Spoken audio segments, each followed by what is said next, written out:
Hello students. So let's head towards the part 2 of life process, that is respiration. In the first part we have discussed the nutrition in detail. Okay. In this part we will discuss respiration. So let's start the topic. Okay. What is respiration? In the introduction of the chapter हमने क्या किया था, चारों जो life process थे उनके definition देखे थे, है ना। तो हमने क्या स्टडी किया था कि जो रेस्पिरेशन है वो क्या होता है, फूड का ब्रेक डाउन करके एनर्जी बनाना, यही क्या है, रेस्पिरेशन है, ठीक है। So respiration is the process by which food is burn in the cells of the body with the help of oxygen, ठीक है। वो जो फूड की बर्निंग हो रही है या फिर ब्रेक डाउन हो रहा है वो किसकी प्रेजेंस में हो रहा है, ऑक्सीजन की प्रेजेंस में, ठीक है। और क्या रिलीज होएगी, एनर्जी, क्योंकि जो फूड हम खा रहे हैं उसका अल्टीमेट गोल क्या है, टू रिलीज एनर्जी, ठीक है। तो it take place in the mitochondria of the cell. अब जो रेस्पिरेशन का प्रोसेस है वो हो कहाँ पे रहा है, माइटोकॉन्ड्रिया में, ठीक है। कहाँ हो रहा है, माइटोकॉन्ड्रिया में, okay. The energy release during the respiration is used to make ATP. What is ATP, adenosine triphosphate, ठीक है।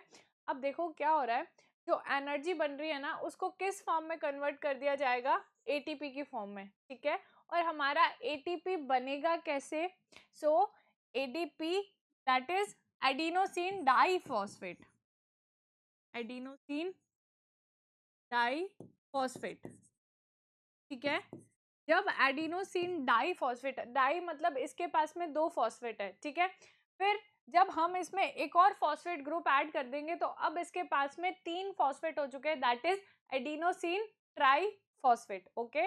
तो होगा क्या, एडीपी के अंदर हम एक फॉस्फेट का मॉलिक्यूल ऐड कर देंगे तो हमें क्या मिल जाएगा, एटीपी, ठीक है। और ये क्या है, energy currency, okay. So the energy released during the respiration is used to make ATP molecules from ADP molecules and inorganic phosphate. Okay, so when the cells need energy, जब भी पहले एनर्जी बना ली एटीपी के form में, अब जब भी sales को एनर्जी की नीड होगी तो क्या होगा, एटीपी है उसका ब्रेक डाउन हो जाएगा, ठीक है। किसकी प्रेजेंस में, वाटर की प्रेजेंस में, और क्या बन जाएगा, एडीपी, और साथ में क्या हो जाएगा, एनर्जी रिलीज हो जाएगी, ठीक है। तो जब भी हमारे सेल्स को एनर्जी की नीड है तो क्या होगा, एटीपी का ब्रेक डाउन होएगा, ठीक है। और क्या बन जाएगा, ADP that is adenosine diphosphate, और एनर्जी रिलीज, ठीक है। फिर इस एनर्जी का यूज क्या कर लेगी, सेल्स अपने काम के लिए कर लेगी, ठीक है। तो रेस्पिरेशन क्या है, respiration is the process by which food is burn to release energy in the presence of oxygen, okay. होगा क्या, एटीपी में जब फॉस्फेट जोड़ेंगे तो क्या बन जाएगा, एटीपी, ठीक है। और इस एटीपी को हमारी बॉडी स्टोर कर लेगी, फिर जब भी एनर्जी की जरूरत होगी तो एटीपी को तोड़ के और एनर्जी कंज्यूम कर लेंगे, ठीक है। अब नेक्स्ट हम बात करते हैं, what is difference between breathing and respiration. क्या ये दोनों चीजें सेम है ना, नहीं, ये दोनों चीजें सेम नहीं होती है। व्हाट इज ब्रीदिंग, तो the process of inhaling and exhaling the air in and out of the lungs, ठीक है। ये जो हम रेस्पायर कर रहे हैं यानी कि इनहेल और एक्सहेल, ठीक है, ये क्या है, ब्रीथिंग, ठीक है। और रेस्पिरेशन क्या होता है, process of breaking down of glucose to produce energy, यानी कि सेल्स के अंदर क्या हो रहा है, फूड का ब्रेक डाउन हो रहा है, यानी कि ग्लूकोज का ब्रेक डाउन हो रहा है और उससे क्या बन रही है, एनर्जी। दिस इज रेस्पिरेशन, है ना। हम जो इनहेल कर रहे हैं और जो एक्सहेल कर रहे हैं ये तो क्या है, ब्रीदिंग, ठीक है। और जिस प्रोसेस से फूड का ब्रेक डाउन होकर एनर्जी बन रही है वो क्या है, रेस्पिरेशन, ठीक है। ये दोनों सिमिलर टर्म्स नहीं है, ओके। नेक्स्ट हम बात करते हैं, जो ब्रीथिंग है वो कहाँ होती है, लंग्स में, यानी कि जो हमने ऑक्सीजन इनहेल की वो लंग्स में जाएगी, ठीक है। और वहां से वापस CO2 लंग्स से वापस हमारे नोज के थ्रू बाहर आ जाएगी, ठीक है। बट जो रेस्पिरेशन है वो कहाँ पे होता है, सेल्स के अंदर होता है, ठीक है। Next, it is a physical process, जो ब्रीदिंग है वो क्या है, फिजिकल प्रोसेस है, ठीक है। और रेस्पिरेशन क्या है, केमिकल प्रोसेस है, क्योंकि इसके लिए बहुत सारे एंजाइम्स की नीड होती है, ठीक है। इसलिए ये कैसा है, physical process, sorry chemical process है, ठीक है। नेक्स्ट, ब्रीदिंग में कोई भी एनर्जी का प्रोडक्शन नहीं होता है, ठीक है। जबकि जो रेस्पिरेशन है उसमें क्या होता है, एनर्जी बनती है एटीपी की फॉर्म में, अभी अपन ने डिस्कस किया था। फिर जब भी एनर्जी की नीड होगी तो क्या होगा, एटीपी का ब्रेक डाउन कर दिया जाएगा, तो एटीपी का मॉलिक्यूल और साथ ही साथ एनर्जी रिलीज होगी, ठीक है। फिर उस एनर्जी का अपन क्या कर लेंगे, मतलब सेल्स क्या कर लेंगी, ठीक है। तो स्टूडेंट्स आप एक बार इसको देख लीजिए।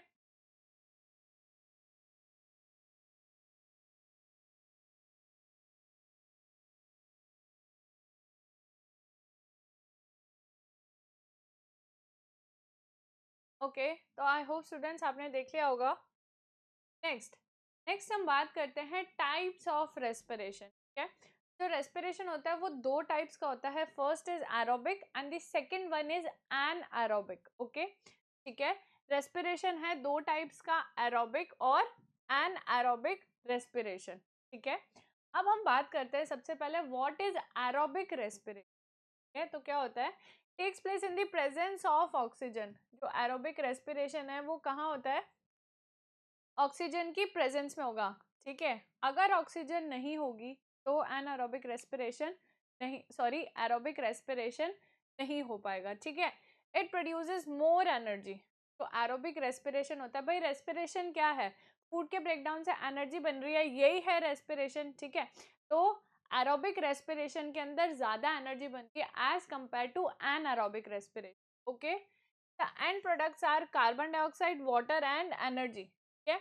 तो एरोबिक रेस्पिरेशन है उसके एंड प्रोडक्ट्स क्या हैं, carbon dioxide, water and energy, क्योंकि अल्टीमेटली हमें क्या चाहिए, एनर्जी ही चाहिए, ठीक है। It take place in most of the organism, mostly जो सारे ऑर्गेनिज्म हैं उनमें एरोबिक टाइप का रेस्पिरेशन ही होता है, ठीक है। तो हम बात करते हैं व्हाट इज एरोबिक रेस्पिरेशन। तो देखो क्या होता है, जो ग्लूकोज है वो कहाँ है, अभी सेल के साइटोप्लाज्म में, ठीक है। ये हमारा सेल है और ये हमारे सेल का न्यूक्लियस है, ठीक है। तो न्यूक्लियस और सेल मेम्ब्रेन के बीच में जो फ्लूइड भरा हुआ रहता है इसे ही हम क्या बोलते हैं, साइटोप्लाज्म, ठीक है। तो हमारा ग्लूकोज का मॉलिक्यूल क्या है, साइटोप्लाज्म में है अभी। तो क्या होगा, साइटोप्लाज्म में ऑक्सीजन की प्रेजेंस में ग्लूकोज से क्या बन जाएगा, पाइरूवेट, ठीक है। क्या बन जाएगा, पाइरूवेट बन जाएगा, ठीक है। पाइरूवेट बन गया साइटोप्लाज्म में। अब क्या होगा, ये जो पाइरूवेट है ये कहाँ चला जाएगा, माइटोकॉन्ड्रिया में। यहाँ पे इस तरह से माइटोकॉन्ड्रिया होगा, ठीक है। तो अब जो पाइरूवेट बना है वो कहाँ चला जाएगा, माइटोकॉन्ड्रिया में, ठीक है। और माइटोकॉन्ड्रिया में ऑक्सीजन की प्रेजेंस में क्या बन जाएगा, CO2, वाटर और एनर्जी रिलीज हो जाएगी, ठीक है। तो एरोबिक रेस्पिरेशन में एक्चुअल में फूड से एनर्जी यानी कि ग्लूकोज से एनर्जी कैसे बन रही है, सबसे पहले ग्लूकोज कहाँ पे, साइटोप्लाज्म में, तो ऑक्सीजन की प्रेजेंस में पाइरूवेट बनेगा, ठीक है। फिर पाइरूवेट कहाँ चला जाएगा, माइटोकॉन्ड्रिया में, वहां पे ऑक्सीजन की प्रेजेंस में क्या बन जाएगा, CO2, वाटर और एनर्जी, ठीक है। तो इस तरह से एरोबिक रेस्पिरेशन में क्या बन जाती है, एनर्जी बन जाती है, ठीक है। अब नेक्स्ट हम बात करते हैं एन एरोबिक रेस्पिरेशन, ठीक है।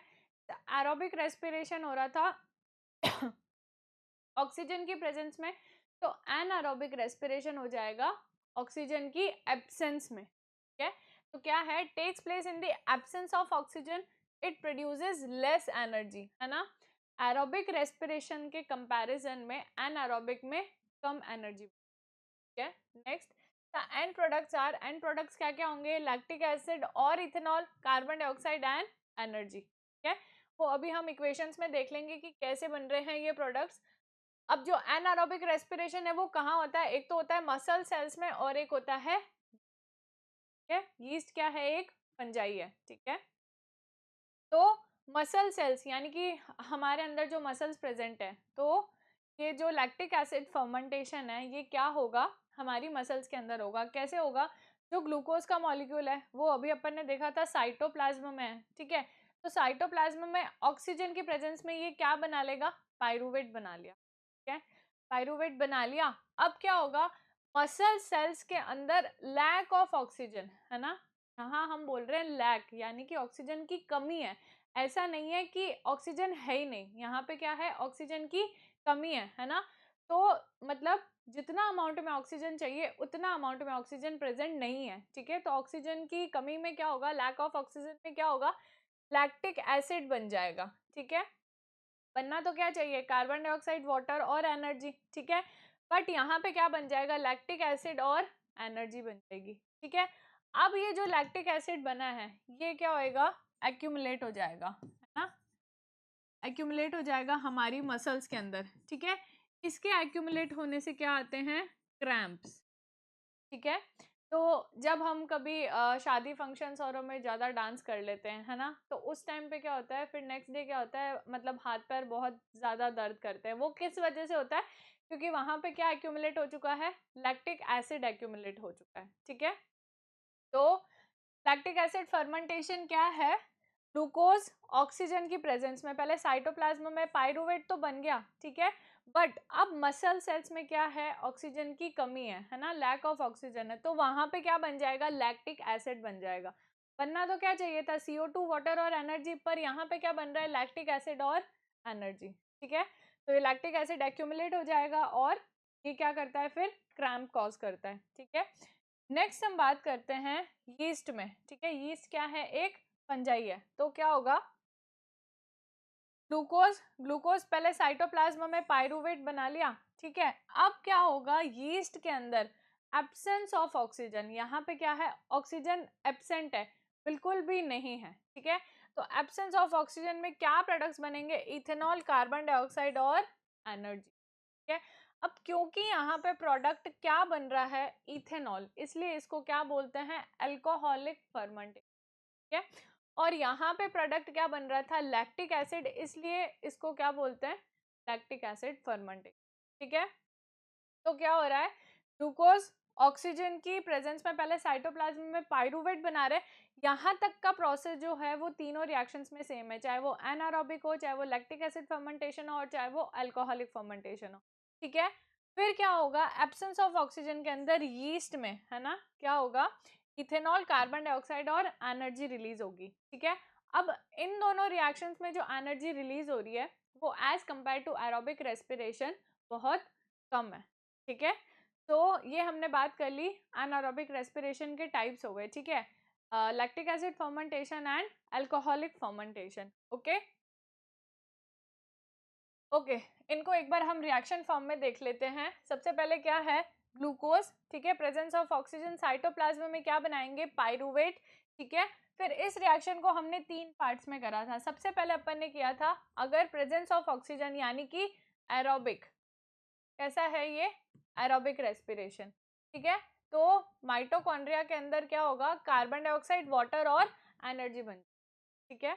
फिर नेक्स्ट हम बात कर रहे हैं लैक ऑफ ऑक्सीजन, यानी कि ऑक्सीजन की कमी है, कहाँ पे, मसल सेल्स में, तो क्या बनेगा, लैक्टिक एसिड और एनर्जी, ठीक है।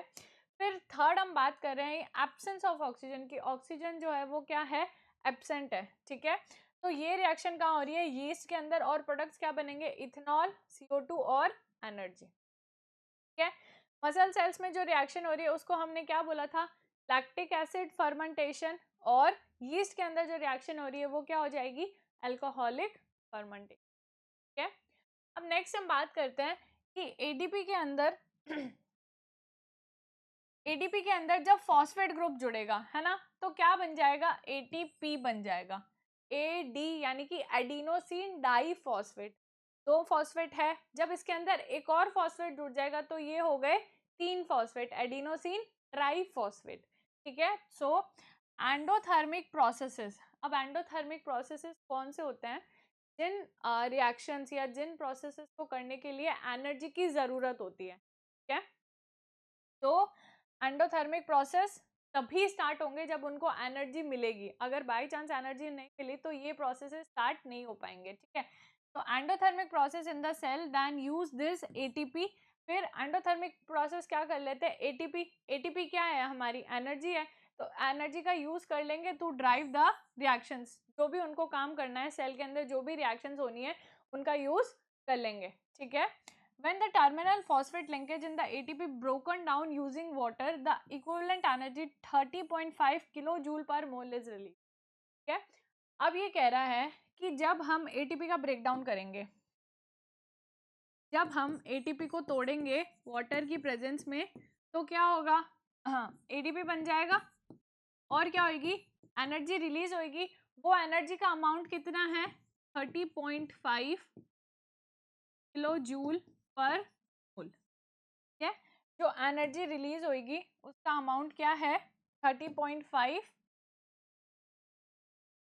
किलो जूल पर मोल। ओके, जब एटीपी का ब्रेकडाउन होगा वाटर की प्रेजेंस में तो क्या बनेगा, एडीपी और एनर्जी। ठीक है, और वो एनर्जी का अमाउंट कितना है, 30.5 किलो जूल पर मोल। ओके, तो ये बात कर ली अपन ने तीनों रिएक्शंस की।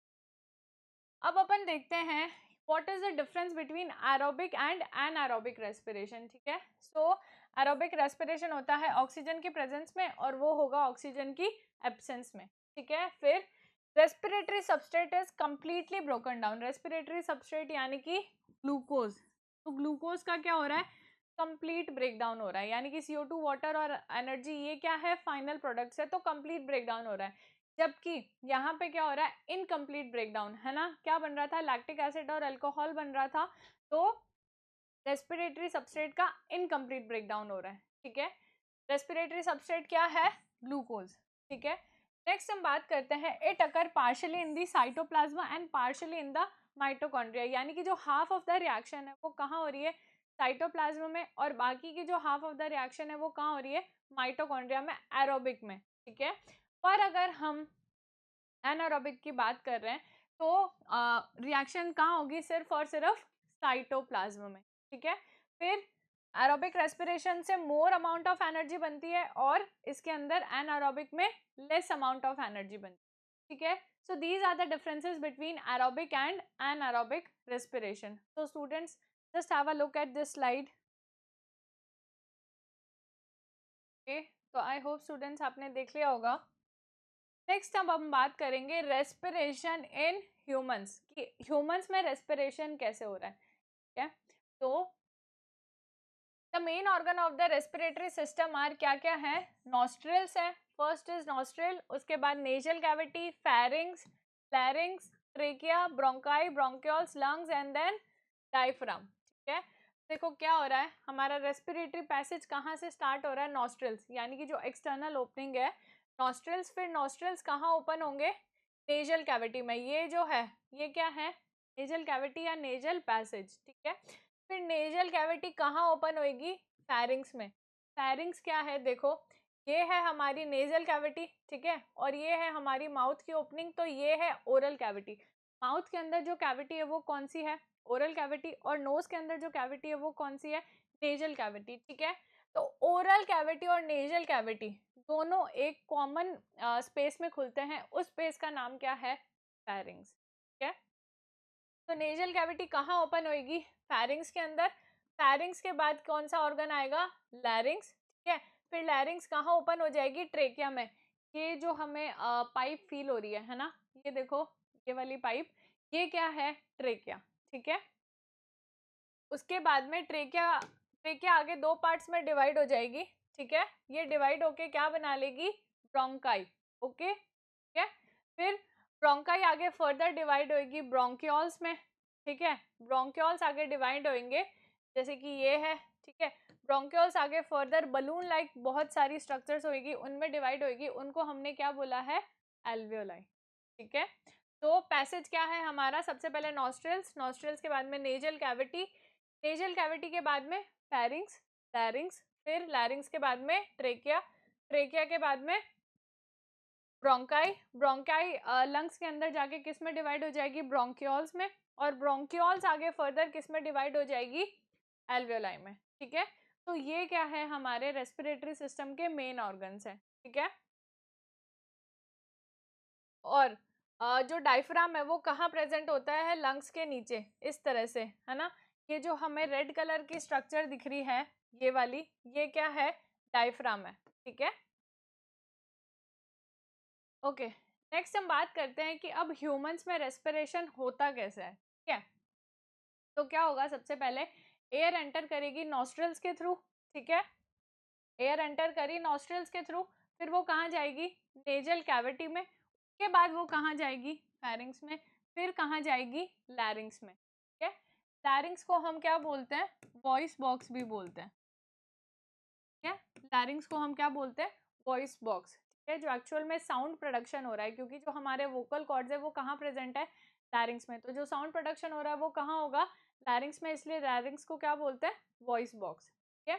फिर उसके बाद में लैरिंग्स से कहाँ जाएगी, ट्रेकिया में, ये जो हमारी पाइप है, ठीक है, इस पे है ना सी शेप्ड की रिंग्स प्रेजेंट होती है, ट्रेकिया पे सी शेप की रिंग्स है,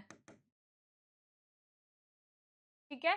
अगर हम इसे टच करें, है ना, तो ये क्या है, रेगुलर नहीं है, ये क्या है, इरेगुलर है ना, हमें कुछ उभार महसूस होंगे, तो ये क्या है, सी शेप की रिंग्स है ट्रेकिया पर, ठीक है। ये सी शेप की रिंग्स क्या करती है, ट्रेकिया को कोलैप्स होने से बचाती है, प्रिवेंट कोलैप्स, ठीक है, ओके। नेक्स्ट, नेक्स्ट हम बात कर लेते हैं कि जो ट्रेकिया है वो आगे जाके दो पार्ट्स में डिवाइड हो जाता है, जैसा कि हमें डायग्राम में दिख रहा है, ठीक है। जो ट्रेकिया है वो आगे फर्दर दो पार्ट्स में डिवाइड हो जाता है और लंग्स के अंदर एंटर कर जाता है, ठीक है। लंग्स के अंदर एंटर कर जो ये दो पार्ट्स हैं, इन दो पार्ट्स को अपन क्या बोलेंगे, ब्रोंकाई, ठीक है। एक ये वाला जो लेफ्ट लंग में जा रहा है, एक ये वाला जो राइट में जा रहा है, तो एक ब्रोंकाई, ठीक है, एक ब्रोंकाई लेफ्ट लंग में और एक ब्रोंकाई राइट लंग में, ठीक है। फिर ब्रोंकाई आगे फर्दर डिवाइडेशन से क्या बनाएंगे, ब्रोंक्यूल्स, यानी कि बहुत सारी ब्रांचेस बनाएंगे, ठीक है।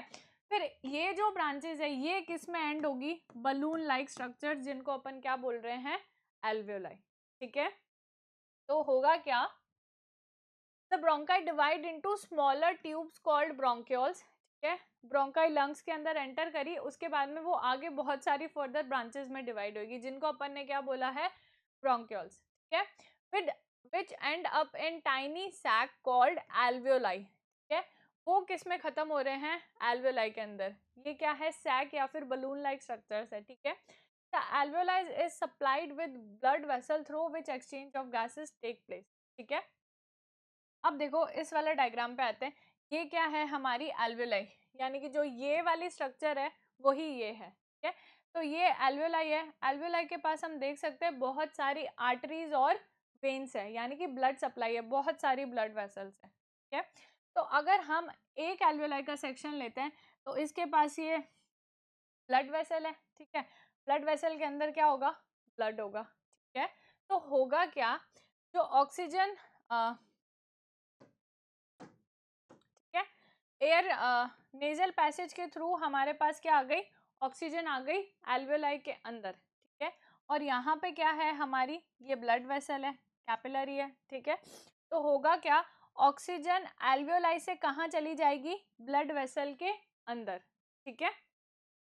और ब्लड वेसल के अंदर क्या प्रेजेंट है, कार्बन डाइऑक्साइड प्रेजेंट है, तो वो कार्बन डाइऑक्साइड कहाँ आ जाएगी, वापस एल्वियोलाई के अंदर, और एल्वियोलाई से वापस नेजल पैसेज के थ्रू नॉस्ट्रल से उसको बाहर निकाल दिया जाएगा, यानी कि जब हम एक्सेल करेंगे, ठीक है। तो होगा क्या, ऑक्सीजन आई एल्वियोलाई के अंदर, ठीक है। फिर वो एल्वियोलाई के पास में क्या है, ब्लड वेसल है, यानी कि कैपिलरी है, ठीक है। तो वो ऑक्सीजन एल्वियोलाई से कहाँ चली जाएगी, ब्लड वेसल के अंदर, यानी कि ब्लड में पहुंच गई, ठीक है। और ब्लड के अंदर पहले से क्या प्रेजेंट है, कार्बन डाइऑक्साइड प्रेजेंट है, तो वो कार्बन डाइऑक्साइड ब्लड वेसल से कहाँ आ जाएगी, एल्वियोलाई में, फिर एल्वियोलाई से नेजल पैसेज के थ्रू उसको नॉस्ट्रल से हम बाहर निकाल देंगे। तो इस तरह से हो गया गैसेस का एक्सचेंज, ब्लड को हमने ऑक्सीजन दे दिया और ब्लड के अंदर जो CO2 थी उसको हमने बाहर निकाल दिया, ठीक है। so this is the exchange of gases. The alveoli help to increase the surface area for the exchange of gases, ठीक है। alveoli क्या करते हैं, गैसेस एक्सचेंज के लिए सरफेस एरिया को इंक्रीज कर देते हैं, ठीक है।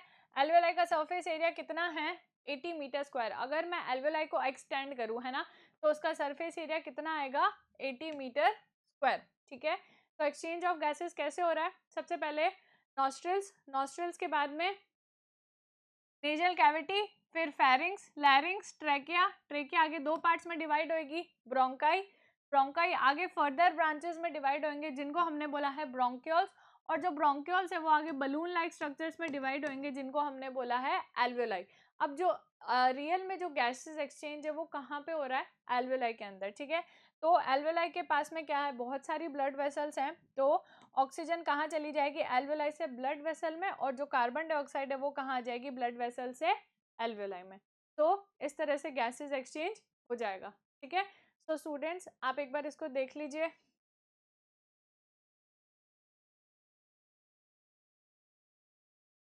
ओके, तो आई होप स्टूडेंट्स आपने देख लिया होगा।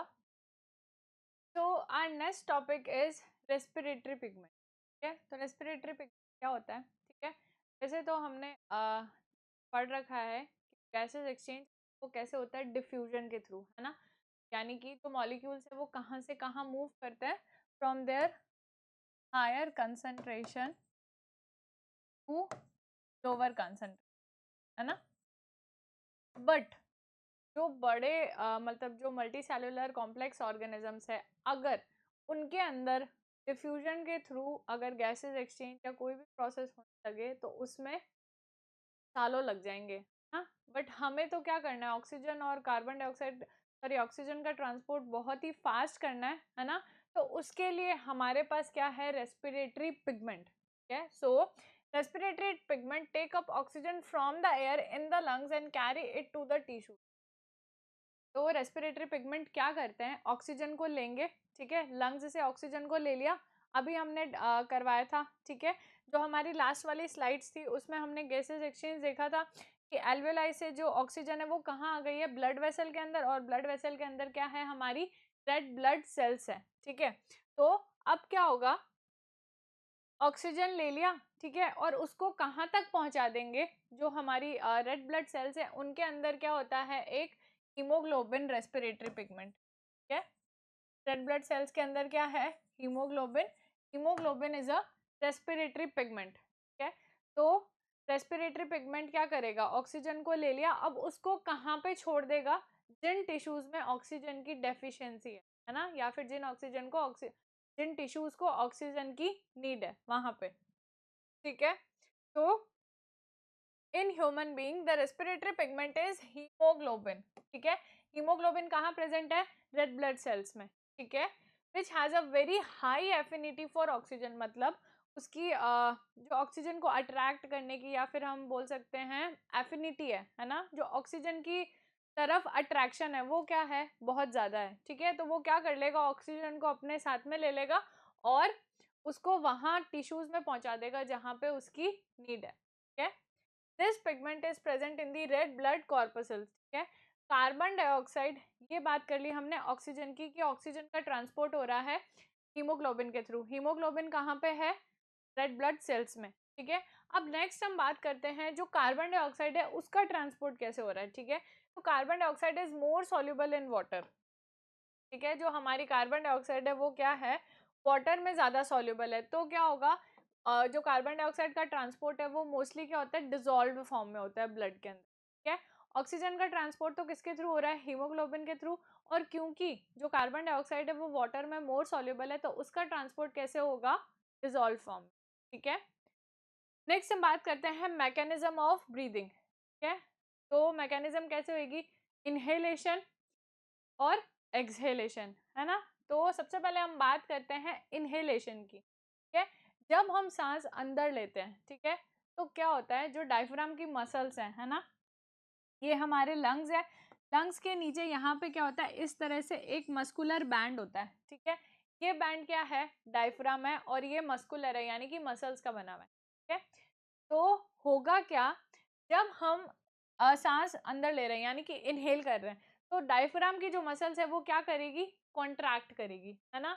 कॉन्ट्रैक्ट करेगी तो क्या होगा, जो हमारा डायफ्राम है वो नीचे की तरफ मूव करेगा, ठीक है। जो डायफ्राम है वो नीचे की तरफ मूव करेगा, ठीक है। जैसे ही डायफ्राम नीचे की तरफ मूव करेगा, है ना, डायफ्राम यहाँ पे है तो डायफ्राम नीचे की तरफ मूव करेगा, तो हमारी जो चेस्ट कैविटी है वो क्या हो जाएगी, एक्सपैंड हो जाएगी, है ना। जैसे ही हमारी चेस्ट कैविटी एक्सपैंड होगी तो जो एयर है वो कहाँ आ जाएगी, लंग्स के अंदर, ठीक है। क्या हो रहा है इनहेलेशन में, जब हम सांस अंदर ले रहे हैं तो डायफ्राम कॉन्ट्रैक्ट होगा और वो नीचे की तरफ मूव करेगा। जैसे ही वो नीचे की तरफ मूव करेगा तो चेस्ट कैविटी एक्सपैंड हो जाएगी, और चेस्ट कैविटी के एक्सपैंड होते ही जो एयर है वो अंदर आ जाएगी, ठीक है। नेक्स्ट नेक्स्ट हम बात करते हैं जब चेस्ट कैविटी एक्सपैंड होगी, मतलब जब डायफ्राम कॉन्ट्रैक्ट हो रहा है और डाउनवर्ड मूवमेंट कर रहा है, तो जो हमारा रिब केज है ना, वो भी क्या होएगा, एक्सपैंड। रिब केज एक्सपैंड होएगा तभी तो हमारी जो चेस्ट कैविटी है वो क्या होएगी, एक्सपैंड होएगी। ठीक है, नेक्स्ट हम बात करते हैं एक्सहेलेशन। ठीक है, अब जब हमें एक्सहेलेशन करना है तो क्या होगा, the muscles of the diaphragm relaxes. Inhalation के टाइम पे कॉन्ट्रैक्ट की थी ना, जब हम सांस अंदर ले रहे हैं तो यहाँ पे कुछ ऐसा लग रहा है ना कि कुछ ऐसे टाइट टाइट सा, ठीक है, वो किस वजह से है, कॉन्ट्रैक्शन की वजह से। अब जब हम सांस छोड़ देंगे तो ऐसे रिलैक्स फील हो रहा है ना, ठीक है, तो क्या होगा, जब हम एक्सहेल आउट करेंगे तो डायफ्राम की मसल्स क्या करेंगी, रिलैक्स करेंगी। ठीक है, डायफ्राम की मसल्स रिलैक्स करेगी और वापस अपवर्ड मूवमेंट करेगी। कॉन्ट्रैक्ट किया था तब डाउनवर्ड मूवमेंट किया था, अब जब रिलैक्स करिए तो वापस अपवर्ड मूवमेंट करेगी। जैसे ही अपवर्ड मूवमेंट करेगी तो चेस्ट कैविटी कॉन्ट्रैक्ट हो जाएगी, यानी कि चेस्ट कैविटी के अंदर का स्पेस कम हो जाएगा। ठीक है, जैसे ही वो स्पेस कम होगा तो एयर कहाँ आ जाएगी, लंग्स से बाहर एनवायरमेंट। ठीक है, होगा क्या, when we breathe out air the muscles of the diaphragm relax. जैसे ही डायफ्राम की मसल रिलैक्स करेगी, यानी कि वो क्या करेगी, ऊपर की तरफ मूव करेगी। ऊपर की तरफ मूव करेगी तो चेस्ट कैविटी में स्पेस कम हो गई ना, स्पेस कम होएगा तो क्या होएगा, जो एयर प्रेजेंट है वो कहाँ आ जाएगी, लंग्स से बाहर एनवायरमेंट। ठीक है, तो इनहेलेशन में क्या हो रहा है, जो डायफ्राम है वो कॉन्ट्रैक्ट कर रहा है और डाउनवर्ड मूवमेंट करेगा तो स्पेस ज्यादा होएगा तो एयर कहाँ आ जाएगी, अंदर। ठीक है, अब जब एक्सेलेशन करना है तो डायफ्राम रिलैक्स करेगा और डायफ्राम की मसल ऊपर की तरफ मूव करेगी। ऊपर की तरफ मूवमेंट करेगी तो स्पेस कम हो गया। ठीक है, तो एयर कहाँ आ जाएगी, लंग्स से बाहर। ठीक है, so this is the mechanism of breathing, inhalation and exhalation. Okay Okay, let's discuss some questions. The breakdown of pyruvate to give carbon dioxide, water and energy takes place in, ठीक है, pyruvate से क्या बन रहा है, CO2, water और energy. ये कौन सा प्रोसेस है, एरोबिक रेस्पिरेशन। ठीक है, तो एरोबिक रेस्पिरेशन कहाँ होता है, साइटोप्लाज्म, माइटोकॉन्ड्रिया, क्लोरोप्लास्ट या न्यूक्लियस, कहाँ पे होता है, माइटोकॉन्ड्रिया के अंदर। So B will be the correct answer. Okay, next, the respiratory pigment in the human being. अभी हमने डिस्कस किया था कौन सा है रेस्पिरेटरी पिगमेंट, हीमोग्लोबिन। ठीक है, so carotene, chlorophyll, haemoglobin and the mitochondria, so hemoglobin is the correct answer.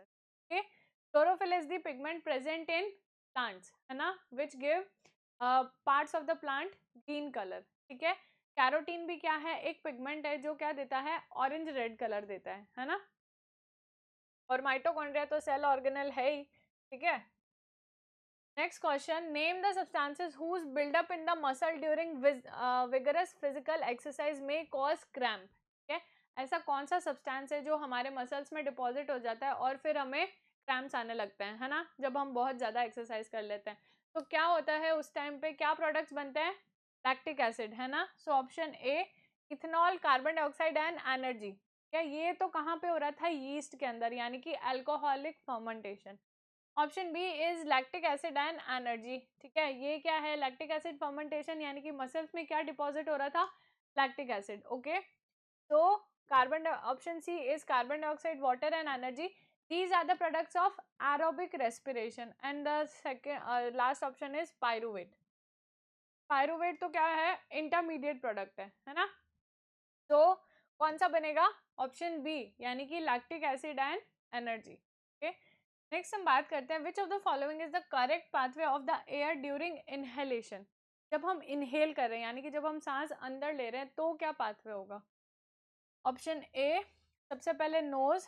ठीक है, नोज से कहाँ जाएगा, फेरिंग्स में। ओके, फिर ट्रेकिया, सबसे पहले नोज, फिर नेजल कैविटी, नेजल कैविटी के बाद फेरिंग्स, फेरिंग्स के बाद में ट्रेकिया, ट्रेकिया के बाद में ब्रोंकाई। ओके, ट्रेकिया आगे दो पार्ट्स में डिवाइड हो जाती है ना, उन दोनों पार्ट्स को हमने क्या बोला था, ब्रोंकाई।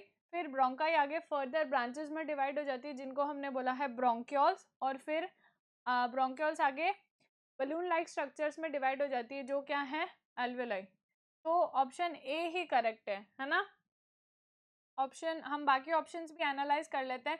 सबसे पहले एल्वेलाई, ठीक है। अब देखो एल्वेलाई तो सबसे पहले हो ही नहीं सकता है ना, क्योंकि हम इनहेलेशन की बात करें तो सबसे पहले तो क्या आएगा, नोज ही आएगा। नेक्स्ट नोज, ऑप्शन सी क्या है, नोज। फेरिंग्स, फेरिंग्स के बाद में ब्रोंकाई कैसे आ सकते हैं, फेरिंग्स के बाद में तो पहले क्या आएगा, ट्रेकिया, है ना, सो सी भी गलत है। नेक्स्ट ई में भी सबसे पहले एल्वेलाई है, इनहेलेशन में एल्वेलाई सबसे पहले नहीं हो सकता, ठीक है। एक्सहेलेशन के केस में सबसे पहले एल्वेलाई आएगा, बट हमारा क्वेश्चन है इनहेलेशन का, तो option A will be the correct answer. Okay, so students just have a look, just have a look at the questions.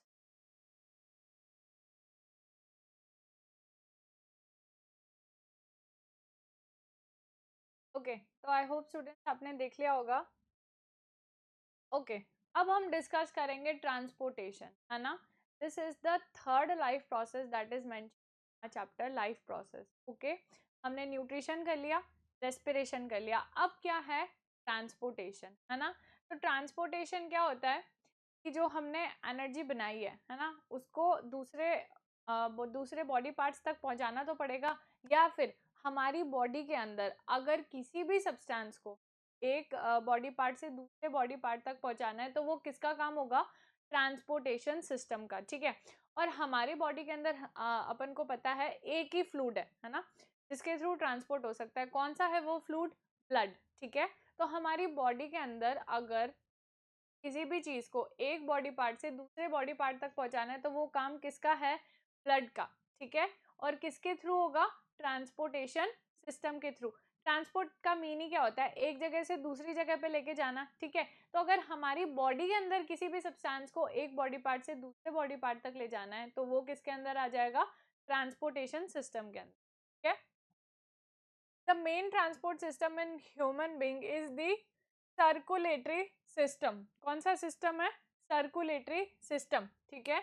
It consist of blood, arteries, veins and capillaries and heart, ठीक है। Circulatory system के क्या क्या components है, blood, arteries, veins और capillary, ये तीनों क्या है, ब्लड वेसल्स, ठीक है। ये तीनों क्या है, ब्लड वेसल्स, ठीक है, और हार्ट, ठीक है, क्योंकि मेन जो पंपिंग का काम है वो तो कौन करेगा, हार्ट ही करेगा, ठीक है। तो क्या क्या कंपोनेंट्स हो गए, ब्लड, ब्लड वेसल्स और हार्ट, ठीक है। अब हम इन एक एक कंपोनेंट को डिस्कस करते हैं। सबसे पहले हम बात करते हैं ब्लड की, ठीक है। तो ब्लड क्या है, transport food, oxygen and waste products, ठीक है। जो हमारा ब्लड है वो सब चीज़ों का ट्रांसपोर्ट, फूड हो गया, ऑक्सीजन, कार्बन डाइऑक्साइड, ठीक है, वेस्ट प्रोडक्ट्स सबका, ठीक है। फिर it consist of plasma, red blood cells, white blood cells and platelets, ठीक है।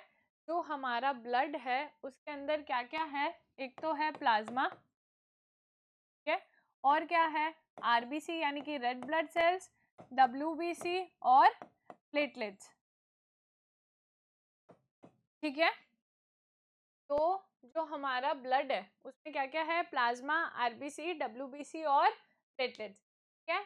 जो प्लाज्मा है वो क्या करता है, food, water, carbon dioxide, nitrogenous waste, इन सब का ट्रांसपोर्ट करता है। यानी कि ब्लड के अंदर जो फ्लूइड पार्ट है ना, ब्लड के अंदर जो लिक्विड पार्ट है वो क्या है, प्लाज्मा।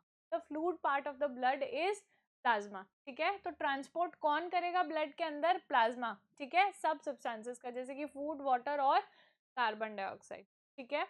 फिर नेक्स्ट हम बात करते हैं रेड ब्लड सेल्स की, दैट इज आरबीसी, ठीक है। जो आरबीसी है वो क्या करेंगे, क्योंकि अपन ने बात की थी आरबीसी के पास में क्या है, हीमोग्लोबिन, रेस्पिरेटरी पिगमेंट, तो आरबीसी क्या करते हैं, ऑक्सीजन का ट्रांसपोर्ट करते हैं, ठीक है। नेक्स्ट हम बात करते हैं डब्ल्यूबीसी, ठीक है। तो डब्ल्यूबीसी क्या करते हैं, फाइट पैथोजेंस, ठीक है। कोई भी पैथोजन, कोई भी वायरस, बैक्टीरिया, कोई भी फॉरेन पार्टिकल मींस कोई भी चीज अगर हमारी बॉडी के अंदर आ रही है तो वो हमारी बॉडी के लिए क्या है, फॉरेन पार्टिकल, है ना। तो कोई भी फॉरेन पार्टिकल अगर हमारी बॉडी के अंदर आता है, चाहे वो बैक्टीरिया हो, चाहे वो वायरस हो, चाहे वो फंगस हो, चाहे वो कुछ और भी हो, कोई वॉर्म हो, ठीक है।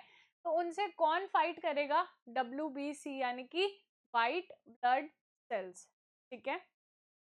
नेक्स्ट हम बात करते हैं प्लेटलेट्स की, ठीक है। तो प्लेटलेट्स का क्या फंक्शन होता है, प्लेटलेट्स का फंक्शन होता है क्लॉटिंग का, ठीक है। प्लेटलेट्स का क्या फंक्शन होता है? Clotting. What is the meaning of clotting? जब भी हमारे कहीं चोट लग जाती है ना, तो वहां से ब्लड निकलता है, फिर थोड़ी देर बाद में क्या होता है, ब्लड तो स्टॉप हो जाता है और वहां पे एक स्कम सा बन जाता है ना, एक ऐसे लेयर सी बन जाती है, वो क्या है? ब्लड क्लॉटिंग, है ना। जो ब्लड है उसको क्या कर दिया गया है? रोक दिया गया है ना। वहां पे क्या बन गई है? एक लेयर सी बन गई है, वहां पे प्लेटलेट्स आके डिपॉजिट हो जाती है, ठीक है। और वो क्या कर देगी, जहां पे इंजरी हुई है उस प्लेस को ब्लॉक कर देगी, ठीक है। और क्या सो इस प्रोसेस को क्या बोलते हैं? क्लॉटिंग, ठीक है। देखो क्या हो रहा है, जो हमारी आरबीसी है, ब्लड के अंदर हमारा ब्लड है, ठीक है। ब्लड में सबसे पहले क्या है? प्लाज्मा, ठीक है, आरबीसी, डब्ल्यूबीसी और प्लेटलेट्स, ठीक है। तो प्लाज्मा है वो क्या है? ब्लड का फ्लूइड यानी कि लिक्विड पार्ट है, ठीक है। फिर अपन ने बात करी जो आरबीसीज है वो क्या करेगी? ट्रांसपोर्ट करेगी ऑक्सीजन को, ठीक है, ट्रांसपोर्ट करेगी ऑक्सीजन को, ठीक है। कैसे करेगी? क्योंकि उसके पास में क्या है? हीमोग्लोबिन है, ठीक है। फिर हमने बात करी डब्ल्यूबीसी की, तो डब्ल्यूबीसी क्या करेगी? फाइट्स पैथोजन, ठीक है। जो हमारे अंदर कोई भी फॉरेन पार्टिकल आ रहा है तो उसको खत्म करने का काम किसका है? डब्ल्यूबीसी का, ठीक है। डब्ल्यूबीसी एक वॉरियर की तरह काम करता है, ठीक है। तो डब्ल्यूबीसी कैसे करेगा खत्म? ठीक है, डब्ल्यूबीसी क्या रिलीज करता है? एंटीबॉडीज, ठीक है, ठीक है। डब्ल्यूबीसी क्या रिलीज करता है? एंटीबॉडी, ठीक है, एंटीबॉडी। तुम समझ लो कि जो डब्ल्यूबीसी है वो क्या है? एक गन है, ठीक है। डब्ल्यूबीसी क्या है? एक गन है, ठीक है। और उसमें से गन में से क्या निकलेगी? गोली निकलेगी, ठीक है। तो वो गोली कौन है? एंटीबॉडी, ठीक है। ये गोली क्या करेगी? दुश्मन को खत्म कर देगी, ठीक है। तो जो एंटीबॉडी है वो क्या कर देगी? पैथोजन को खत्म कर देगी, ठीक है। जो हमारी डब्ल्यूबीसी है वो क्या है? गन यानी कि मशीन है, क्या बनाएगी? एंटीबॉडी बनाएगी, और ये गोली क्या कर देगी? पैथोजन को खत्म कर देगी, ठीक है। तो इस तरह से डब्ल्यूबीसी क्या करती है? पैथोजन को डिस्ट्रॉय कर देती है। नेक्स्ट हम बात करते हैं प्लेटलेट्स की। तो प्लेटलेट्स का क्या काम है? क्लॉटिंग का, ठीक है। What is clotting? जब हमारे कहीं इंजरी होती है तो वहां पे क्या बन जाती है? एक स्कम सी ना, ब्लड का स्कम सा बन जाता है, एक लेयर सी बन जाती है। क्यों? क्योंकि वहां पे आके क्या डिपॉजिट हो जाती है? प्लेटलेट्स डिपॉजिट हो जाती है और वो ब्लड के फ्लो को रोक देती है। इसी प्रोसेस को अपन क्या बोलते हैं? क्लॉटिंग, ठीक है। तो ब्लड के 4 कंपोनेंट्स है, प्लाज्मा, आरबीसी, डब्ल्यूबीसी और प्लेटलेट्स। इन चारों को अपन ने डिस्कस कर लिया, ठीक है। So student just have a look at this slide. Okay, तो आई होप स्टूडेंट्स आपने देख लिया होगा। तो ये हमने बात कर ली ब्लड और उसके कंपोनेंट्स, ठीक है। नेक्स्ट हम बात करते हैं ब्लड वेसल्स की, ठीक है। नेक्स्ट हम किसकी बात करेंगे? ब्लड वेसल्स, ठीक है। तो ब्लड वेसल्स क्या होगा? ब्लड वेसल जो है वो हमारी 3 टाइप्स की है, आर्टरीज, वेन्स और कैपिलरीज, ठीक है। तो हम तीनों को एक एक करके डिस्कस करेंगे। सबसे पहले अपन बात करते हैं arteries. What are arteries? Carry pure blood from the heart to all parts of the body, ठीक है। हमारे हार्ट से, है ना, प्योर ब्लड यानी कि ऑक्सीजनेटेड ब्लड को पूरी बॉडी तक ले जाने का काम किसका है? आर्टरीज का, है ना। देखो, A for arteries and A for away from the heart. Arteries क्या कर रही है? ब्लड को ले जा रही है हर्ट से दूर, away from the heart. A for arteries and A for away from the heart, ठीक है। और दे आर थिक वॉल्ड, ठीक है। जो हमारी आर्टरीज होती है उनकी जो वॉल्स है वो क्या होती है? मोटी होती है, ठीक है। क्योंकि आर्टरीज को पूरी बॉडी को ब्लड सर्कुलेट करना है, तो वहां पे जो ब्लड का प्रेशर है वो बहुत ज्यादा है ना। तो ब्लड के प्रेशर से कहीं आर्टरीज बर्स्ट ना हो जाए, इसलिए आर्टरीज की वॉल क्या होती है? थिक होती है, ठीक है। And they do not have valve, ठीक है। अब देखो वॉल्व क्या होते हैं, जैसे ये हमारी वेसल है तो इस तरह से इसके अंदर वॉल्व, तुम ऐसा समझो गेट लगे हुए होंगे, है ना। तो आर्टरीज के अंदर वॉल्व नहीं होते हैं, ठीक है। फिर नेक्स्ट हम बात करते हैं वेन्स की, ठीक है। अब वेन्स जो है ना वो आर्टरी से बिल्कुल अपोजिट होंगी। तो वेन्स क्या है, carry impure blood from all the parts of body to the heart. Arteries तो क्या कर रही थी, ब्लड को अवे फ्रॉम द हार्ट, है ना, सारे बॉडी पार्ट्स तक लेके गई।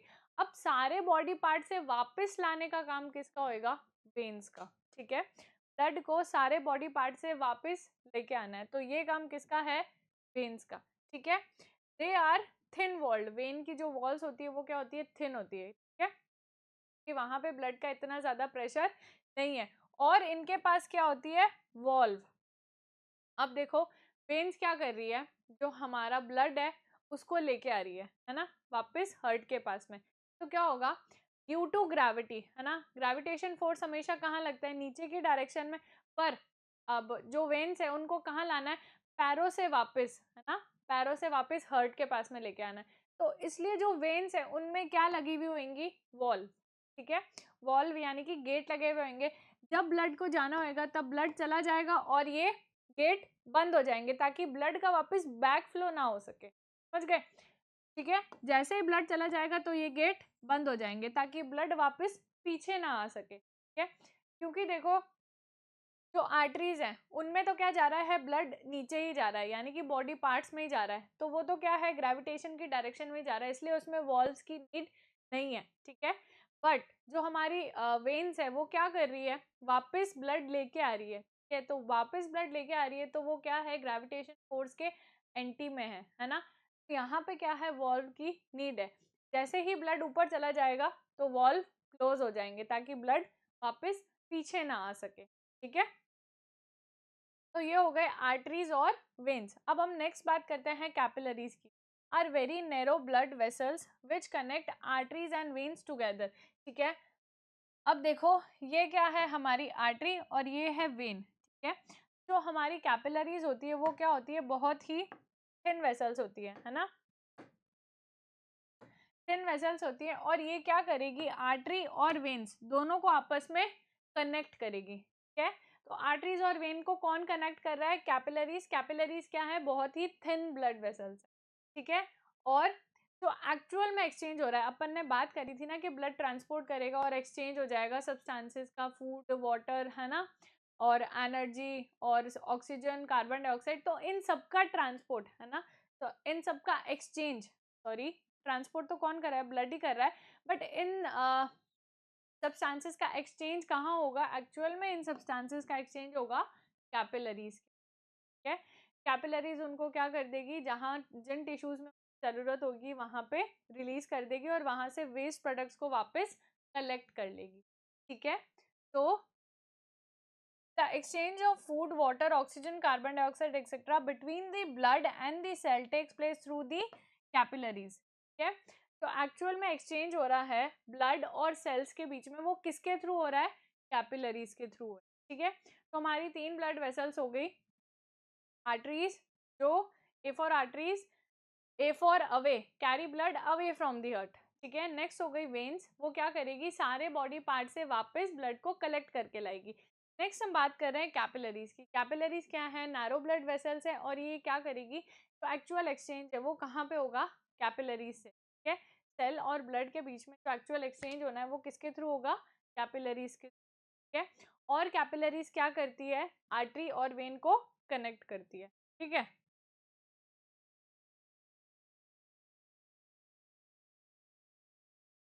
ओके, तो अब हम बात करते हैं हार्ट के बारे में, ठीक है। सर्कुलेटरी सिस्टम के हमारे क्या क्या कंपोनेंट्स थे, ब्लड, ब्लड वेसल्स और हार्ट। तो ब्लड और ब्लड वेसल्स हमने डिस्कस कर लिया। अब हम बात करते हैं हार्ट की, ठीक है। क्या होगा, it is a muscular organ which is as big as our fist, यानी कि अपनी मुट्ठी जितना ही होता है अपना हार्ट, ठीक है, फिस्ट जितना, ठीक है। Pumps blood to all the parts of the body, ठीक है। हार्ट क्या करता है, सारे बॉडी पार्ट्स को ब्लड पंप करता है, ठीक है। जैसे अपने घर में मशीन लगी हुई होती है ना जो पानी को पंप करती है, उसी तरह से अपनी बॉडी के अंदर वो मशीन क्या है, हार्ट, ठीक है, जो क्या करेगी, ब्लड को पंप करेगी, ठीक है। अब नेक्स्ट हम बात करते हैं, इट हैज 4 चैम्बर्स, ठीक है। क्या है, अगर इस तरह से अपन एक हार्ट का रफ डायग्राम बनाए, तो हार्ट के अंदर कितने चैम्बर्स है? 4, ठीक है, 1 2 3 एंड 4, ठीक है। तो the upper chambers are called atria, ठीक है। तो जो ये दोनों ऊपर वाले चैम्बर्स हैं इनको अपन क्या बोलेंगे? एट्रिया, ठीक है। और जो लोअर वाले चैम्बर्स हैं इनको अपन क्या बोलते हैं? वेंट्रिकल्स, ठीक है। जो लोअर चैम्बर्स हैं उनको क्या बोलेंगे? वेंट्रिकल्स, ठीक है। तो ये है मेरा लेफ्ट एट्रियम, ये है मेरा राइट एट्रियम, ठीक है। ये है मेरा लेफ्ट वेंट्रिकल और ये है मेरा राइट वेंट्रिकल, ठीक है। अब तुम बोलोगे मैम ये तो आपने उल्टे बना दिए, ठीक है। तो अगर मैं इस तरह से खड़ी होती हूँ, है ना, तो ये मेरा लेफ्ट साइड है, तो ये है लेफ्ट एट्रियम और लेफ्ट वेंट्रिकल, और ये वाला है राइट साइड, ठीक है। तो ये हो गया राइट एट्रियम और राइट वेंट्रिकल, ठीक है। बट अगर हम इस तरह से देखते हैं तो ये हमें क्या लगेंगे? अपोजिट, यानी कि उल्टे ही लगेंगे, ठीक है। तो अपर चैम्बर्स क्या है? एट्रिया, और लोअर चैम्बर्स क्या है? वेंट्रिकल, ठीक है। अब देखो, since the ventricle pump blood to different organs, its walls are thicker than atria. अब देखो, क्योंकि जो वेंट्रिकल्स है वो क्या है? लोअर चैम्बर्स है ना। तो लोअर चैम्बर यानी कि वेंट्रिकल्स के थ्रू ही ब्लड क्या जाएगा? सारे बॉडी पार्ट्स में जाएगा, ठीक है। तो यहाँ पे प्रेशर ज्यादा होएगा, तो इसके लिए जो वेंट्रिकल की वॉल्स होती है वो क्या होती है? थिक होती है एज कंपेयर टू एट्रिया, ठीक है। कि वेंट्रिकल्स के थ्रू ही पूरी बॉडी पार्ट्स में जाना है, इसलिए वेंट्रिकल की वॉल्स थिक होती है as compare to atria, okay. The left and the right chambers are separated by septum, ठीक है। अगर हम इस डायग्राम को देखें तो ये हमें वेंट्रिकल्स शो किए गए हैं, ठीक है। ये क्या है? वेंट्रिकल्स, ठीक है। तो दोनों वेंट्रिकल्स के बीच में हम देख सकते हैं ये सेप्टा प्रेजेंट है, जो क्या कर रहा है? सेप्टा क्या कर रहा है? राइट और लेफ्ट वेंट्रिकल को अलग अलग कर रहा है, सेपरेट कर रहा है, ठीक है। तो दोनों चैम्बर्स के बीच में क्या है? सेप्टम प्रेजेंट है। एट्रिया में भी प्रेजेंट होगा और वेंट्रिकल्स में भी, ठीक है। अब देखो, ये हो गई हमारे हार्ट की स्ट्रक्चर, ठीक है। क्या है? जो अपर चैम्बर्स है वो क्या है? एट्रिया। जो लोअर चैम्बर्स है वो क्या है? वेंट्रिकल, ठीक है। और एट्रियम और वेंट्रिकल दोनों के बीच में क्या प्रेजेंट है? सेप्टम प्रेजेंट है, यानी कि राइट और लेफ्ट एट्रियम दोनों के बीच में एक सेप्टा प्रेजेंट है जो इन दोनों को अलग अलग कर रहा है, और दोनों वेंट्रिकल्स के बीच में भी एक सेप्टा प्रेजेंट है जो इन दोनों को अलग अलग कर रहा है, ठीक है। अब एक और चीज देखो, क्या होता है? जो एट्रियम और वेंट्रिकल, ठीक है, इन दोनों के बीच में भी क्या है? वॉल्व, ठीक है। वॉल्व अभी अपन ने बात करी थी, क्या अपन बोल सकते हैं? गेट बोल सकते हैं, ठीक है। तो एट्रियम और वेंट्रिकल्स के बीच में भी क्या है? वॉल्व, यानी कि गेट प्रेजेंट है, ठीक है। जिससे कि अगर एक बार ब्लड एट्रियम से वेंट्रिकल में आ गया तो वो वापस एट्रियम में ना जाए, तो क्या होगा? ये वॉल्व, जैसे ही ब्लड वेंट्रिकल्स में आएगा तो ये वॉल्व क्लोज हो जाएंगे, ठीक है, ताकि ब्लड का बैक फ्लो ना हो। सिमिलरली इसी लेफ्ट साइड में भी वॉल्व होंगे, ताकि एक बार अगर ब्लड लेफ्ट एट्रियम से लेफ्ट वेंट्रिकल में आ गया है तो अब ब्लड का बैक फ्लो नहीं होना चाहिए। तो इन दोनों के बीच में, यानी कि एट्रियम और वेंट्रिकल के बीच में क्या होंगे? वॉल्व, ठीक है। तो ये हो गई हमारे हार्ट की स्ट्रक्चर, ठीक है। So student just have a look at this slide.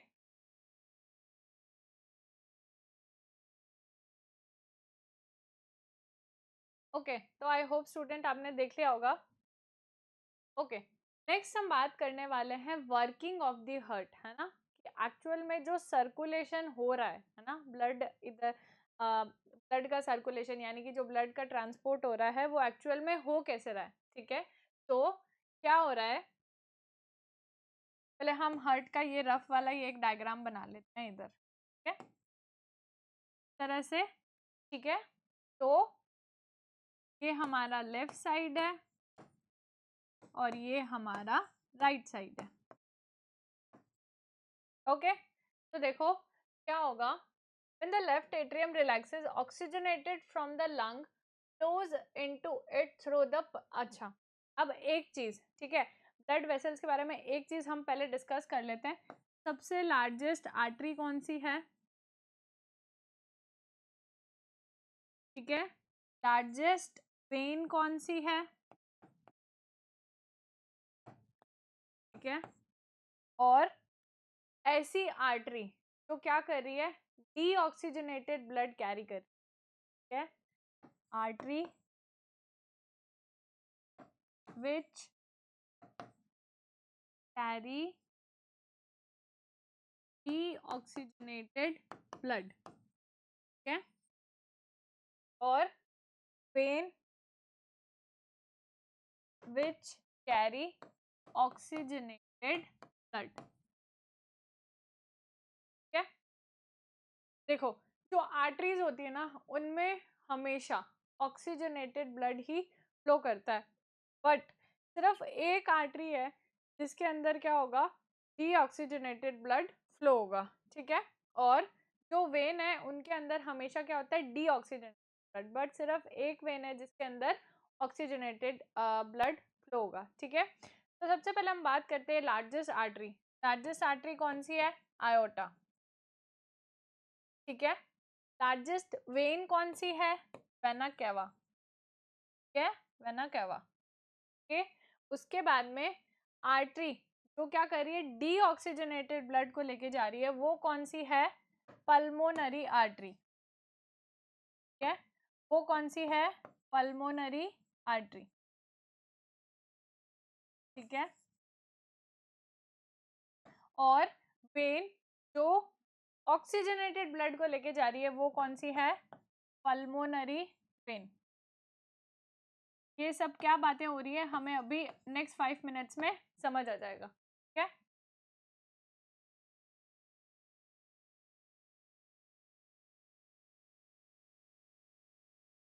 Okay, तो ये हो गई हमारे हार्ट का रफ डायग्राम एक। सबसे बड़ी आर्टरी कौन सी है, एयोर्टा। सबसे बड़ी वेन कौन सी है, वेना कैवा, ठीक है। ऐसी आर्टरी जो डीऑक्सीजनेटेड ब्लड कैरी कर रही है वो कौन है, पल्मोनरी आर्टरी। और ऐसी वेन जो ऑक्सीजनेटेड ब्लड कैरी कर रही है वो कौन सी है, पल्मोनरी वेन, ठीक है। तो देखो सबसे पहले क्या होगा, जब एट्रियम रिलैक्स करेगा, है ना, जब एट्रियम रिलैक्स करेगा तो क्या होगा, जो ऑक्सीजनेटेड ब्लड है वो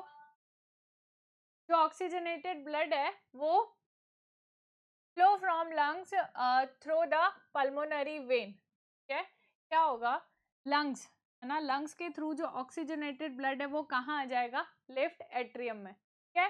कौन लेके आएगा, पल्मोनरी वेन, ठीक है, the only when which carries oxygenated blood, ठीक है। ब्लड को लंग्स में ऑक्सीजन मिल गई, जब अपन ने रेस्पिरेशन पढ़ा था तब अपन ने देखा था कि एल्वेलाई के पास क्या थी, ब्लड वेसल, है ना, तो ब्लड के अंदर ऑक्सीजन आ गई थी, तो ब्लड को ऑक्सीजन मिल गई, अब वो क्या हो गया है, ऑक्सीजनेटेड ब्लड, CO2 निकाल दी, ऑक्सीजन मिल गई, ठीक है। तो वो ऑक्सीजनेटेड ब्लड कहाँ आएगा, लेफ्ट एट्रियम में, और कौन लेके आएगा, पल्मोनरी वेन, ठीक है। तो क्या होगा, ब्लड जो है वो हमारा लेफ्ट एट्रियम में आ गया। अब उसके बाद में क्या होगा, जो एट्रियम है वो क्या करेगा, कॉन्ट्रैक्ट करेगा, जब एट्रियम कॉन्ट्रैक्ट करेगा तो ब्लड कहाँ चला जाएगा, अब वेंट्रिकल के, ठीक है, ब्लड है वो कहाँ चला जाएगा, लेफ्ट एट्रियम से लेफ्ट वेंट्रिकल के अंदर, ठीक है। फिर क्या होगा, when it contract the left ventricle expand and the blood flows into it, ठीक है, then the left ventricle contracts and the oxygenated blood is pumped out through the aorta, ठीक है। अब क्या होगा, लेफ्ट वेंट्रिकल कॉन्ट्रैक्ट करेगा, जब ये कॉन्ट्रैक्ट करेगा तो क्या होगा, जो हमारी लार्जेस्ट आर्टरी है आयोटा, ठीक है, क्योंकि आयोटा को क्या करना है, पूरी बॉडी में ब्लड सर्कुलेट करना है, ठीक है। तो आयोटा जैसे ही लेफ्ट वेंट्रिकल कॉन्ट्रैक्ट होगा, ठीक है, तो ब्लड कहाँ चला जाएगा, यहाँ पे इस तरह से ये है आयोटा, ब्लड आयोटा में चला जाएगा और पूरी बॉडी में सर्कुलेट हो जाएगा, ठीक है। क्या हो रहा है, सबसे पहले ब्लड आएगा लंग्स के थ्रू लेफ्ट एट्रियम में, ठीक है, कौन लेके आएगा, पल्मोनरी वेन, ठीक है। अब एट्रियम कॉन्ट्रैक्ट करेगा तो ब्लड कहाँ चला जाएगा, लेफ्ट वेंट्रिकल में, ठीक है। अब वेंट्रिकल कॉन्ट्रैक्ट करेगा तो ब्लड कहाँ चला जाएगा, आयोटा में, ठीक है, आयोटा के थ्रू पूरी बॉडी में सर्कुलेट हो गया, ठीक है। अब क्या होगा, After circulating through all the parts of the body, the deoxygenated blood enters the right atrium through the vena cava.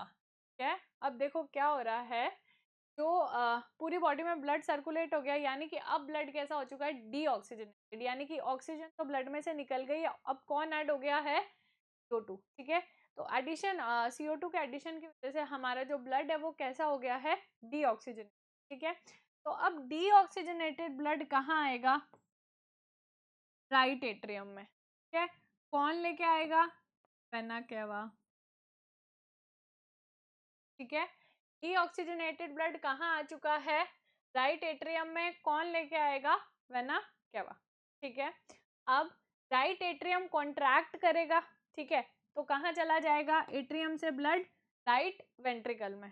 ठीक है, ठीक है, क्या होगा, then the right atrium contracts, the right ventricle expand and the blood flows into it. ठीक है, blood कहाँ आ गया है, अब अपना राइट वेंट्रिकल में आ गया है. then the right ventricle contracts and the blood is pumped to the lungs through the pulmonary artery. ठीक है, राइट एट्रियम में आया, सारे बॉडी पार्ट से कौन लेके आया, वेना केवा. एट्रियम में आ गया, एट्रियम कॉन्ट्रैक्ट करेगा, कहाँ चला गया, वेंट्रिकल्स में. अब वेंट्रिकल कॉन्ट्रैक्ट करेंगे. ठीक है, वेंट्रिकल्स कॉन्ट्रैक्ट करेंगे तो ब्लड कहाँ चला जाएगा, पल्मोनरी वेन में. ठीक है, ब्लड कहाँ चला जाएगा, पल्मोनरी वेन में, और पल्मोनरी वेन कहाँ ले जाएगी ब्लड को, लंग्स के अंदर. ठीक है, लंग्स में वापस CO2 निकलेगी, ऑक्सीजन आ जाएगी, वापस ऑक्सीजनेटेड ब्लड कहाँ आएगा, लेफ्ट साइड में, कौन लेके आएगा, पल्मोनरी. ठीक है, तो ये क्या हो गया, हमारे ब्लड का सर्कुलेशन हो गया ना पूरी बॉडी में. ब्लड डीऑक्सीजनेटेड ब्लड को ऑक्सीजन मिल गई और ब्लड हमारा पूरी बॉडी में सर्कुलेट हो गया. ठीक है, अब देखो हम इस डायग्राम के थ्रू देखते हैं कि हो क्या रहा है. ठीक है, सबसे पहले लंग्स से ऑक्सीजनेटेड ब्लड. ठीक है, लंग्स में ब्लड को ऑक्सीजन मिल गई एल्वेओलाई के थ्रू. अब ऑक्सीजनेटेड ब्लड आएगा, कहाँ आएगा, लेफ्ट एट्रियम में. ये लेफ्ट एट्रियम में आ गया, कौन लेके आया, pulmonary vein, the only when which carries oxygenated blood. ठीक है, एट्रियम, लेफ्ट एट्रियम कॉन्ट्रैक्ट करेगा और ब्लड कहाँ चला जाएगा, लेफ्ट वेंट्रिकल में. वेंट्रिकल में चला गया, अब वेंट्रिकल कॉन्ट्रैक्ट करेगा और ब्लड आयोटा के थ्रू पूरी बॉडी में सर्कुलेट कर देंगे. ये बॉडी पार्ट्स है. ठीक है, अब पूरे बॉडी पार्ट्स को मिल गया, अब हमारा ब्लड कैसा हो गया है, डीऑक्सीजनेटेड. ये जो रेड पार्ट है ये शो कर रहा है हमारा ब्लड है ऑक्सीजनेटेड, और ये ब्लू पोर्शन शो कर रहा है हमारा ब्लड है डीऑक्सीजनेटेड, है ना. एक्चुअल में ब्लड का कलर ब्लू नहीं हुआ है, ये क्या शो कर रहा है कि ब्लड में कार्बन डाइऑक्साइड का कंटेंट ज़्यादा है एज कंपेयर टू ऑक्सीजन. ठीक है, तो बॉडी पार्ट से डीऑक्सीजनेटेड ब्लड को कौन कलेक्ट करेगा, वेना केवा. ठीक है, वेना केवा ब्लड को कहाँ ला देगी, राइट एट्रियम में. ठीक है, राइट एट्रियम कॉन्ट्रैक्ट करेगा, अब ब्लड कहाँ आ गया, राइट वेंट्रिकल में. ठीक है, राइट वेंट्रिकल में, राइट वेंट्रिकल से ब्लड कहाँ जाएगा, लंग्स में. ठीक है, किसके थ्रू जाएगा, पल्मोनरी आर्टरी के through, the only artery which carry डीऑक्सीजन. ठीक है, लंग्स में पहुंच गया, फिर से ऑक्सीजनेट होएगा पल्मोनरी वेन के थ्रू, फिर से लेफ्ट एट्रियम. समझ आया, तो ये क्या हो गया हमारा ब्लड का सर्कुलेशन. ठीक है, अब क्योंकि जो ब्लड है वो हार्ट के अंदर 2 बार आ रहा है ना, एक बार ऑक्सीजनेटेड एक बार डीऑक्सीजनेटेड, तो इसको हम क्या बोलते हैं, डबल सर्कुलेशन, क्योंकि जो ब्लड है वो 2 बार आ रहा है. ठीक है, क्या होगा, since the blood flows through the heart twice in one cycle it is called double circulation.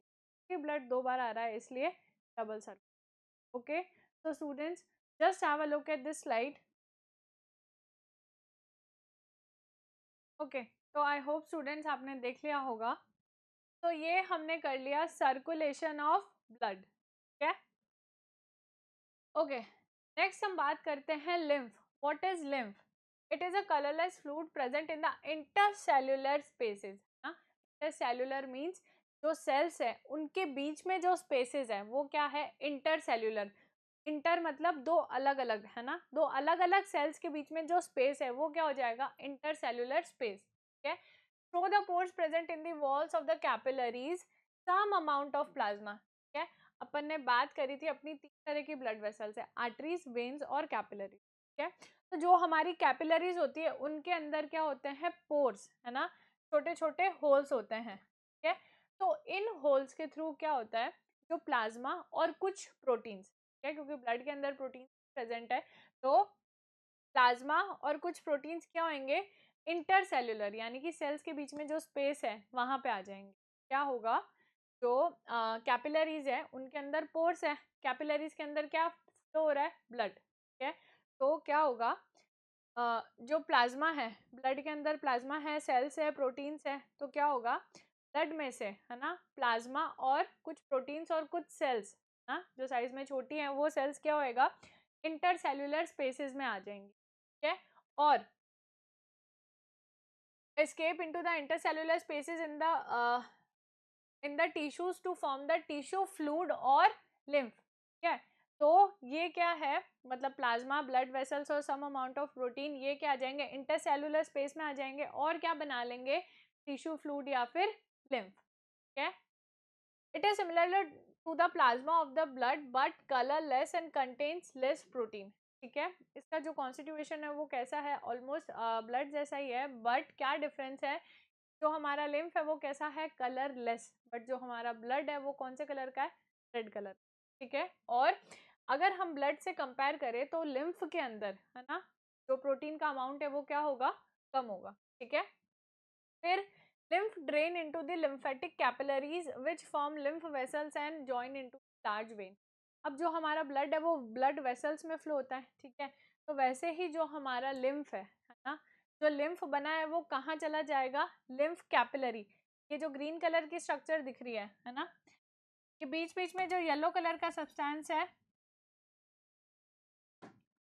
क्या ये हमारी सेल्स है, तो सेल्स के यहाँ पे जो सब्सटेंस है वो क्या हो जाएगा, लिम्फ, ठीक है। अब लिम्फ कहाँ चला जाएगा, लिम्फ कैपिलरी के, ठीक है।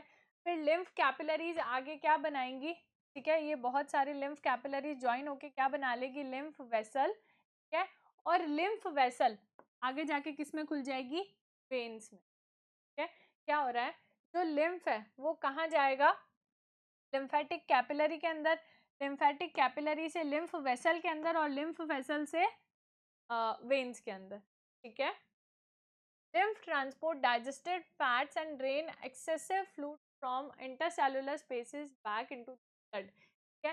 देखो एक तो lymph का important काम क्या है कि ये क्या करता है, फैट्स, जो डाइजेस्टेड फैट्स है उनका ट्रांसपोर्ट करता है, ठीक है।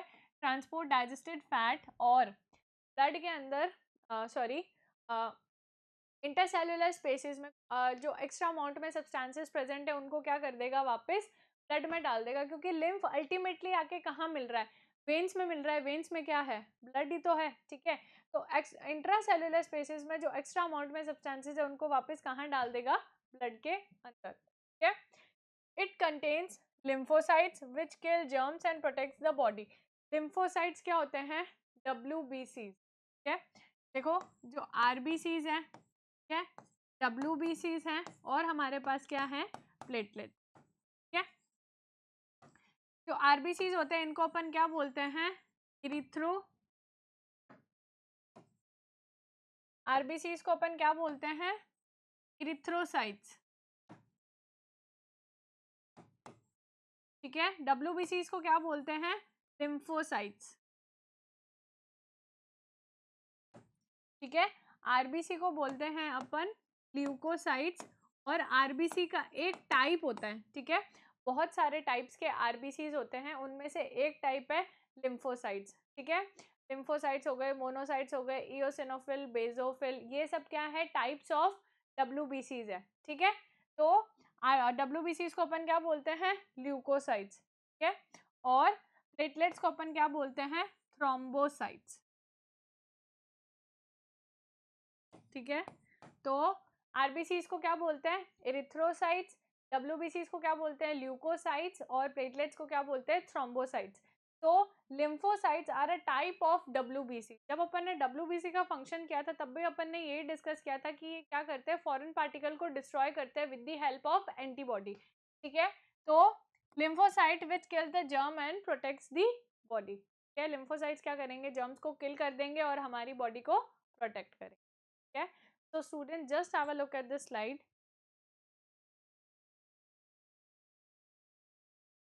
ओके, तो आई होप स्टूडेंट्स आपने देख लिया होगा। ओके, नेक्स्ट हम बात करते हैं difference between blood and the lymph. ठीक है, तो blood it is red in colour और हमारा लिम्फ कैसा होता है, कलरलेस। ठीक है, ब्लड के अंदर क्या प्रेजेंट है, हीमोग्लोबिन। ठीक है, लिम्फ के अंदर हीमोग्लोबिन नहीं होता है। ठीक है, हीमोग्लोबिन की वजह से ही ब्लड का कैसा कलर होता है, रेड कलर होता है। और क्योंकि लिम्फ के पास में हीमोग्लोबिन नहीं, ये कैसा होता है, कलरलेस। ठीक है, फिर blood it transport materials from one organ to the other. है, जबकि it transport material from tissue into the blood. ठीक है, अभी हमने देखा था कि जो एक्चुअल में एक्सचेंज हो रहा है कैपिलरीज के थ्रू, वो कहाँ हो रहा है, इंटरसेलुलर स्पेसेस में। ठीक है, तो जो हमारा लिम्फ है क्या करेगा, टिश्यू से ब्लड में ट्रांसफर करवाएगा। जो एक्चुअल एक्सचेंज है वो कहाँ हो रहा था, टिश्यू फ्लूइड्स के थ्रू इंटरसेलुलर स्पेस में ही हो रहा था। ठीक है, so this is the difference between the blood and the lymph. Okay, next हम बात करते हैं the difference between the blood capillaries and lymph capillaries। ठीक है, so blood capillaries they are red in colour और lymph capillaries आर कलरलेस। अब blood capillaries blood capillaries क्या carry करेंगी, ब्लड, और lymph कैपिलरीज में क्या होगा, lymph होगा। ठीक है, जो ब्लड कैपिलरीज होती है वो क्या होती है, नैरोअर, यानी कि थिन होती है, पतली होती है। ठीक है, और जो हमारी lymph कैपिलरीज है वो कैसी होती है, wider. Okay, so this is the difference between blood capillaries and the lymph capillaries। okay, तो आई होप स्टूडेंट्स आपको आज का लेक्चर समझ आया होगा। This is it for the part second. Okay, in the next part third, we will discuss about the blood pressure and the transport in plants and our last life process, that is excretion। okay, so I hope आज जो भी हमने discuss किया आपको समझ आया होगा, and thank you.